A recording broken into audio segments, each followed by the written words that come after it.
Have you ever noticed how a single little ding from your phone can hijack your brain? Your heart rate spikes, your focus shifts. Suddenly, whatever you were doing before doesn't matter as much because maybe it's something exciting.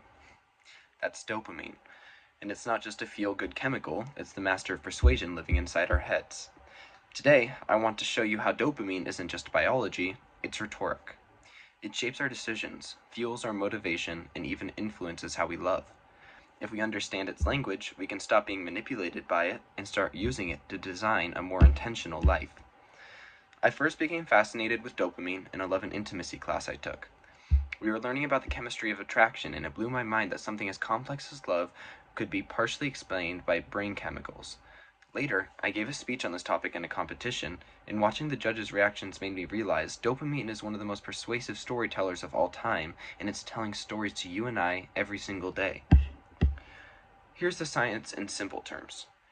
Dopamine is a neurotransmitter, a chemical messenger in your brain. But contrary to the happy chemical stereotype it receives, it's not actually about pleasure, it's about anticipation. Dopamine rewards us before we get the thing we want, pushing us to take action. Think of it like the hype man at a concert. It's not the music itself, it's the energy that makes you lean forward, thinking, oh, something amazing is about to happen. And here's where the rhetoric comes in. Dopamine's persuasive speech works by making promises. Just like a skilled speaker, it hooks you with curiosity, paints a vivid possibility, and leaves you craving the resolution. That's why scrolling on TikTok works the same way as slot machines in Vegas. Both are engineered to keep the hype going, the anticipation alive, and the dopamine flowing. This is where dopamine becomes personal for me, because it shows up in every relationship, especially romantic ones.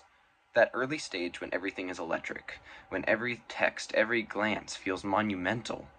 That's dopamine speaking in hyperbole. It's the honeymoon phase, hype machine. But here's the catch, dopamine doesn't care if the thing that you're chasing is good for you, it just wants the chase. And that can make us vulnerable. It can make us vulnerable to toxic relationships, to endless, just one more episode, just one more piece of chocolate binges, to addictions we never meant to form. So, should we shut dopamine down? No, it's not the villain. It's the energy that gets us out of bed in the morning as well. It drives innovation. It pushes us to learn and to create and to love. Without dopamine, we'd just be stuck in neutral. Content, but motionless. So, the real challenge isn't to silence dopamine, it's to teach it better stories, to redirect that anticipation toward goals that actually matter. So, here's my challenge for you. This week, notice where your dopamine is going. Ask yourself, is this hype leading me somewhere worth going, or am I just chasing the next little hit? Then, rewrite the script.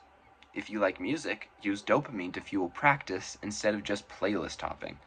If you want deeper relationships, invest in that hype into a real connection instead of just chasing text notifications or a new match on a dating profile.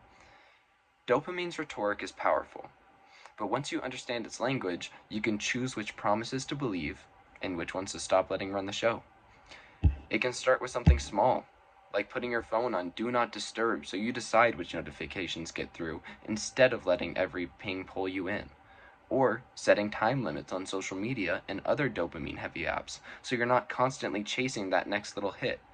And if even that feels impossible, sometimes the best option is to step away completely for a while. Cut it out. Give your brain space to rest and actually feel the difference without a constant tug to check. Those are all things I've done before and continue to do to realign myself with healthier forms of dopamine. So, the next time your phone dings, pause. Remember, it's not just notification. It's a tiny speech from your own brain chemistry saying, this could be amazing.